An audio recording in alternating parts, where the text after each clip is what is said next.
Hey there, Commanders! GuardianE here with another Azur Lane video, and here we are on the Azur Lane survey from Naval HQ with a couple of days remaining on this one. We have until the 4th, so basically three more days, until this goes away. And if you do fill this out, you are rewarded with 5 Wisdom Cubes, so definitely worth going in just for that. But really more valuable is the ability to share your thoughts and your feedback, general overall sentiments and gripes and anything else with Yostar and Manjuu and Yongxi, just so that so they can take it to heart, right? So yeah, it's been a while. It's been a couple of years since we've done one of these together. Just thought the timing felt right. It was a good opportunity for us to kind of come together and just share some of my own thoughts and certainly hear what you guys have to say in the comments as well. But I think it's just a good opportunity, again, for the community to come together and sort of exchange notes a little bit, see where we are on certain kinds of feedback, because we know they do read these, they take them to heart.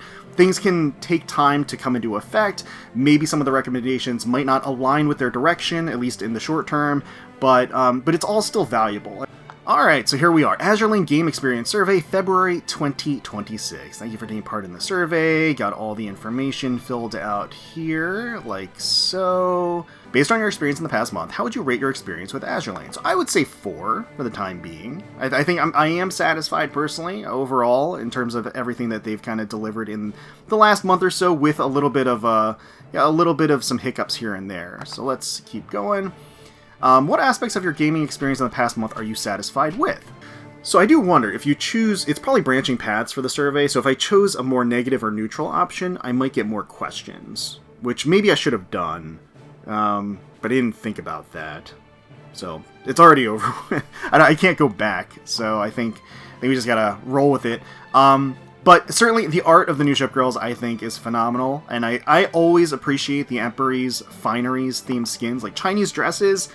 Solid A-tier theming in general, to me personally. That's just for how I feel about it. Based on your current game experience, how likely is it that you will continue to play Azur Lane? I mean, very, very likely. What is your opinion of the following new ship girls? Alright, so the new Changwu, I really like. I think her design is gorgeous. I am very satisfied. Moskva, I really like her design as well. I think she looks absolutely amazing, and I love the officer elements incorporated into her outfit and everything. The sword, the glowing eyes. I really like her. Ozernoi, I think she's cute. Not in the top tier designs, I would say personally, but definitely I think she's fine. And then Gangut Meta, I really like Gangut Meta quite a bit. Which of the following new skins in the first batch of skins do you like? Select at most 3. I mean, this is kind of a gimme. I feel like they've got to separate out the reasons for liking them, because, like, the reality is that you're going... I mean, the live 2Ds are always going to win these. So if they really want to get meaningful feedback, I feel like they have to separate it from static to animated, and maybe even dynamic in its own. I'm not really sure, but what's going to happen is it's just going to be that the animated skins are always going to win this. Which of the following new skins do you like the best? Oh, I mean, it is the dual form. Like, overall, it is the dual form. There's so much going on with it, so many different angles to enjoy, so many different options. It's just... yeah, I mean, not that these aren't amazing too. Alright, so why do you like this skin? Okay, so we can choose up to 5 options. I like the ship girl. I certainly do. The interactions are definitely amazing. The poses are good. The series of poses, the variety of the poses, very, very strong. Background and ambiance, the figure of the ship girl in this, I mean, I do. Voices of the skin is also good. I mean, it's tough, because... I like so much of it. I mean, yeah. Which of the following new skins in Batch 1 do you not like? And most select 3 items, selected 0 items. Okay, so this is a great opportunity for folks that don't necessarily like the direction of the skins, or want to see more variety, or different variety, or, again, some sort of misgivings about the current direction. I mean, this is where you can voice those concerns, right? And I feel like, for me personally, I can't really pick any of these. I mean, maybe Feiyun, but I mean, hers is really cute. So I don't mind that it's there for as a choice because it is adorable. But you know, she's got the pudgy the pudgy belly. I don't know. I don't dislike any of these. If anything, I dislike maybe the fact that this one's not animated. Graf Zeppelin's isn't animated, but that doesn't mean I dislike the skin, right? So that's. I mean, I don't know. I really don't have a dislike out of any of these skins. I do like them. Which of the following new skins in the second batch of skins do you like? Again, select at most 3, and it's going to be the animated skins. That's just, yeah. Again, I feel like they could structure these a little bit differently. As it currently stands, you know, playing blind versus awaiting the next. I think out of the dynamic skins, I like Moskva's the most, probably. Yeah, I think so. I think I might. Again, it's the like traditional Chinese dress. It does things. It does things. And which of the following new skins do you like best? So of the 3, like in terms of overall options, oh man, I mean it's between Hindenburg and Implacable, obviously. God, I really love Hindenburg's pose. She has so many different interactions too, which I do want to cover in another video if I don't get in trouble. Implacable has a lot going on too, and it's so nice to see Implacable finally get a new skin. I might pick Implacable just because she hasn't gotten a live 2D yet. Yeah, I mean I like them. I love them both, but so why do you like it? So I like the ship girl. I mean that's probably really super key. Interactions are good. I do definitely enjoy the figure. I like the dynamic effects and the live 2D effects for sure. And I do really like the skins theme and the voice line. This is actually letting me pick more than 5 right now. Alright, so I will also say Implacable's first live 2D, which is a big deal to me. I think yours should get live 2Ds on debut. Which of the following new skins in Batch 2 do you not like? Alright, so again, I don't dislike any of them. In fact, I love a lot of them. I think if I had to pick one, it would be Ozornoi, but so at least in terms of, right, like I just tend to go for the sexy, right? I'm not really super interested in the cute, so I guess we'll go with this. Do you not like the best? I guess so. We'll pick this. Why do you like it the least? I mean, it certainly has to do with figure, certainly.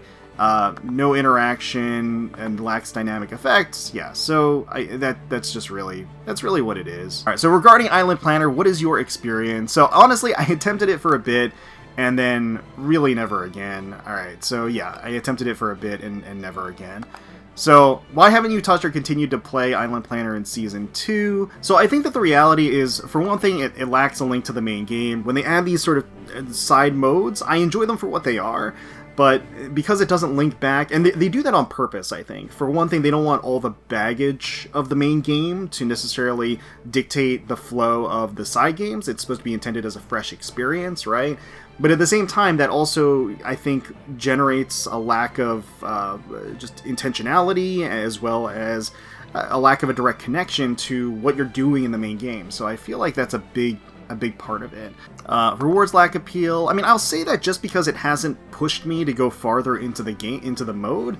Not that there's anything necessarily wrong with the rewards, but it hasn't necessarily motivated me. And it takes too much time. I mean, I don't know if that's really...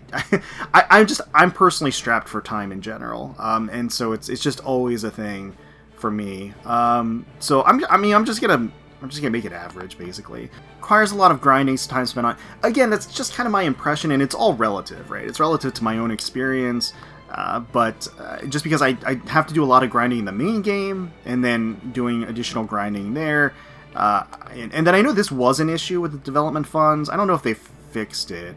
They may have at this point, but I'm just gonna mark it that way for now. If you have suggestions or expectations of future content in Island Planner, please share them with us. So yeah, I would say lower the grinding required, more quality. I think more quality of life in general is always going to be appreciated. So I think that really has to be their focus in general. I always like interactive minigames, so that's always fun to me. Alright, so in the past 3 months, which of the following games have you also played? So, Nikkei, Arknights, Snowbreak, FGO, Brown Dust 2, Blue Archive, Zenless Zone 0. Alright, so I'm also going to pop in here Fire Emblem Heroes, Bleach Brave Souls, Chaos Zone Nightmare, One Piece Treasure Cruise. And here we go. So if you have any other suggestions for Azur Lane, please feel free to share them. We will appreciate it. So I don't know how big this text box is, but we are going to fill it. Because I think this is really where the meat and potatoes of this whole thing is. Obviously, they're asking about the recent event, but if you have anything to vent about or talk about or suggest, recommend, again, just general feedback for them, this is the place to do it. My suggestion to everybody, be honest, be direct, but also just don't be an asshole. You know, don't just have some relative level of common courtesy. I think that's just going to get more traction in general, right? So number one, first and foremost on my list, game size is too big. I know that I'm personally running into this issue constantly with my own phone. Granted, my phone's pretty outdated. It's definitely not top of the line anymore, but it takes up so much space. And I know, just from reading comments from all of you, that you guys are experiencing it, and it's actually like pushed commanders off of the game because they can't keep up with the size of the game. So just letting them know that this really is an issue, and it continues to be an issue. Number two, PC version, either Steam or a native client. I know there can be some issues with getting stuff on Steam depending on which Steam representative you get. It's basically a gamble. Some of them are cool, some of them bring down an iron fist with regards to content, so I get that. But even a native client, I mean, I think they're leaving a lot of money on the table by not having a PC version. Entire new audience at your disposal, and it also deals with point number one, right, with the game size. If people can play on PC without having to go through an emulator, which can be buggy and inconsistent, it just opens up a lot more doors. Number three, stronger military naval uniform design reference. So, me personally, I've enjoyed the latest Shipgirl designs quite a bit. I'm a big fan. At the same time, there is something to be said about having a nice medley of sort of more traditional military naval uniforms. I think people, as something that I've heard from time to time, they're craving sort of the classic roots and classic designs.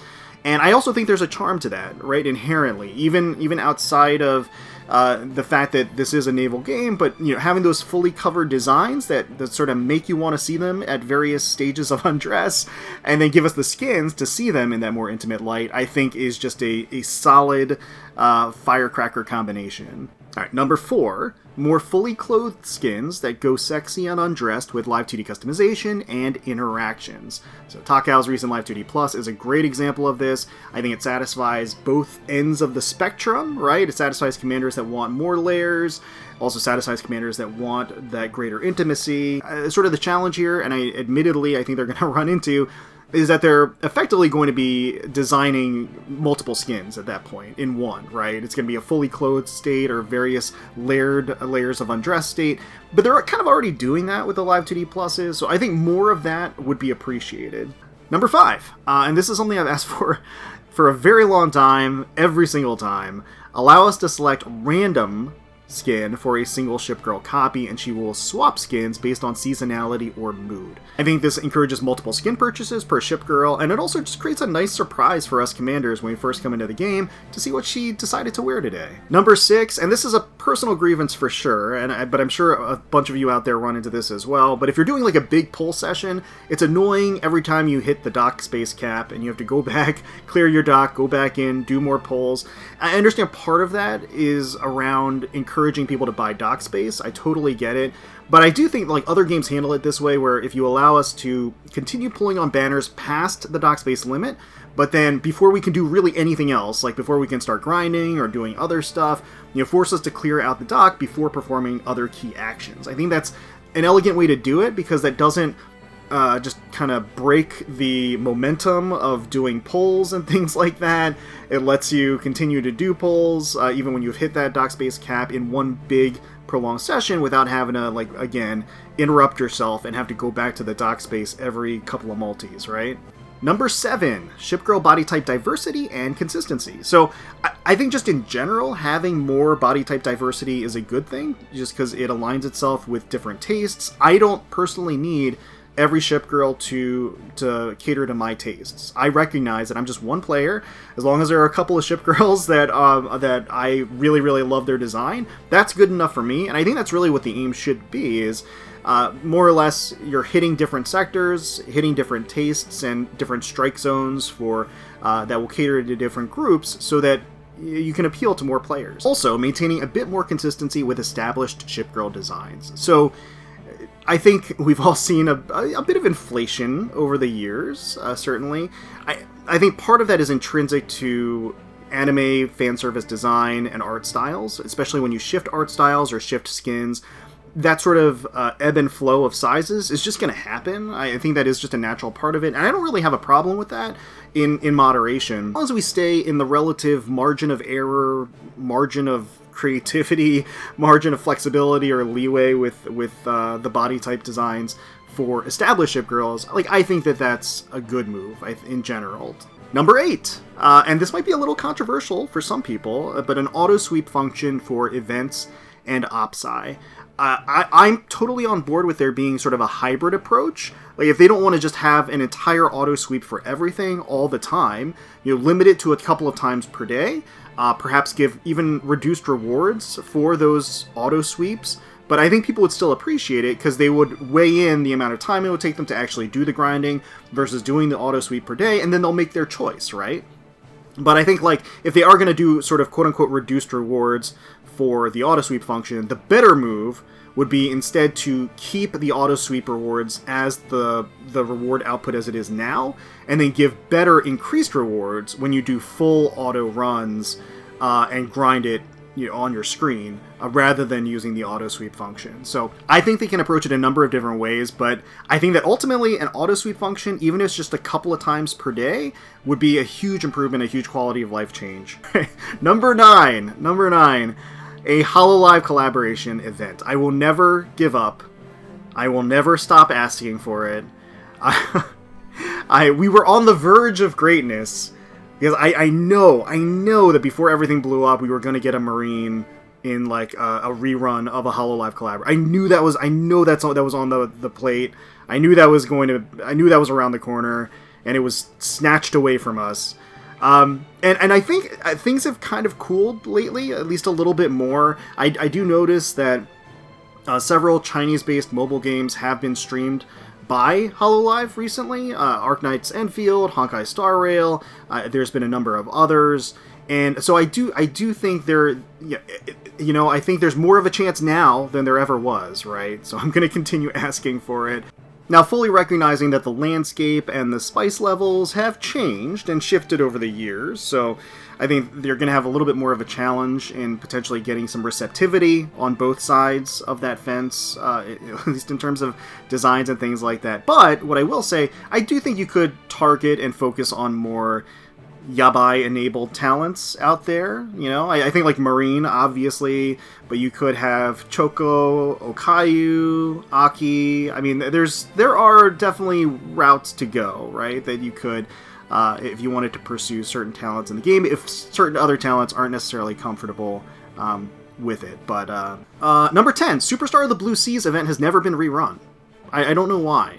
It was like one of those, like, weird little events early in the game, but it's currently missing in the archive for some players, namely me. So I have it partially completed, and today I've not been able to get full completion for this little event. Number 11, live 2D interaction. So I personally would really love to see more tugging and pulling and squeezing and massaging interactions rather than taps. So taps have kind of taken over, and let's not mince words. I mean, the live 2Ds are in a whole different league than they were even just a year or two ago. That, in terms of just so much intricacy, animation, interaction, all that good stuff. But something that I really miss was the ability to tap and pull on certain things. So whether it was tugging on straps or tugging on body parts and things like that. So, I mean, even if you look at some older live 2Ds from a couple of years back, like even Taiho's swimsuit skin, things like it had different tug and pull animations that were tied to your own tapping and dragging, which I felt had a lot of was really engaging. So I really would like to see that return. Number 12, continuing along with the Live 2D interaction feedback. So the hints, the stars or other indicators that trigger when you hit something on the Live 2D to show where to click and where to tap for interactions. I think that should be a standard for all Live 2Ds. I don't know why some skins have it and some skins don't. It's a little odd to me, but the most recent and current Hindenburg Live 2D is a great example of it done right. Number 13, tariff costs for the US Yostar shop are too high. So admittedly, this is something that is not game related, and it's also not really their fault technically either, so they don't have a whole lot of control over this. But what I will say is that it's an ever-changing landscape. We just got changes and news within the past week, and then also moving forward, we know things are going to change. So as it currently is, regardless of whose fault it is, the costs are too high for a lot of commanders. It's like $100 minimum, I think, for tariff charges. So I guess just a signal for them to prep for future tariff changes and adjust the pricing accordingly, because I think that's going to make a huge difference. Number 14, something that I thought would be really nice is if they improved farming in a way, farming and grinding, by adding certain farming ships or farming equipment that would boost resource and affection gain. So you could have different equipment, you would slap them on certain ships, it would boost the rate that you would get coins when you're farming story stages, something like that. Or if you have certain ships in the fleet, then drops are higher, and maybe affection for the rest of the fleet goes up, something like that. I just feel like that would be appreciated. Anything that helps with the grind, I think, is a good thing. And if you make it tactical by putting it on certain equipment or certain ships, then I think that's a positive move. Or another thing, there could just be like bonus faction weeks. So every week it rotates a different faction, where that faction, if you use those ships to clear or include those ships to clear, you'll get bonus rewards, something like that. I just feel like it could just spice things up a little bit and then also ease a little bit more on the overall resource grind. And number 15, Operation Valentine, sort of the elephant in the room, last but certainly not least. So I personally really like the ability to get more messages than just one, and the ability to get past messages for ship girls. I thought that was really nice. I really appreciated that. You have so many ship girls in the game, and it just you just don't get to experience all of these different nice messages because you're locked into one. Expanding and opening that up, I thought, is a good move. But I think the instructions should have been way clearer. The time window could have been expanded and made a lot more flexible. And some of the feedback that I heard in the comments to my videos were that people really appreciated having those gifts in their inventory, right? And this was a break in that streak, effectively. So if they want to continue this, and they did that whole like New Year's wishes kind of hot fix to it, more or less. But if they want to kind of combine those elements together, which I think is a good thing, because I think Operation Valentine does still have potential, it's just, it needs to be reworked a little bit, so, and it needs to be clearer. But what they could do is still have like a main Valentine, like the New Year's wishes, so you'll still get the kind of that item in your inventory, but there's also the album, and then that Valentine girl will go in the album. But then you also get the ability to grind for a certain number of additional Valentine messages, both past and current. So I think that's kind of the best of both worlds. And lastly, please continue to create new messages for all ship girls each year. So obviously we're at over 800 ship girls in the game currently. It grows every year. I think we're approaching 900. So it's a task, right? To create a new message for every single ship girl in the game. And the way that it currently was running, a commander would only ever see one of those messages, which, you know, from a work to benefit perspective or ratio. So I think that was kind of the main crux of the issue. It's like they're writing 900 messages for the different ship girls, and you're only ever going to experience one of them. And there's a backlog of all these old messages that nobody ever saw, or that only some people saw, very few people saw. So again, I think this is kind of a balanced approach that takes the pros of each side a bit, and the fact that we're able to get more messages per year through that process makes it more valuable to make new messages for all ship girls for the current new year. So I do think that is an important takeaway from the events that transpired over the past month or so. But yeah, I think that's it. I probably missed something. As soon as I hit submit, I'm sure that I'm going to realize that I just forgot something critical to include. But I think at this point I've spent enough time going through and writing it out. So let's go ahead and submit. Okay, so I hit the limit here. So I'm going to have to remove... So I removed the tariff one, and I removed the numbers and made some formatting changes. Let's see if this goes through. Nope, okay. Alright, alright. Alright, I tried to modify it and edit it down a little bit. Let's see. No! Oh, man. Okay, alright. I've tried to tailor it down a bit. Let's see if I got it to go through. Yes! Okay, alright, there we go. I removed the tariff piece. I took out the numbers. I adjusted some of the wording to slim it down. Okay.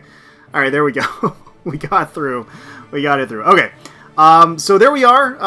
Those were my responses to the Azur Lane Naval Headquarters survey, player survey. Let me know down below if I missed anything, what you think about my commentary. If I had some terrible ideas in there that you want to bash me for, certainly let me know. But again, if there's anything that you want to share that you included, that you were looking to really kind of expand upon in your survey and provide that feedback to Yostar, Manjuu, and Yangshi, I'd be curious to hear what you all included. Hopefully you all enjoyed the video. If you did, please consider leaving a like, commenting down below, and subscribing to the channel for more Azur Lane content. We thank you all so much for watching, and until next time, let's protect those waters.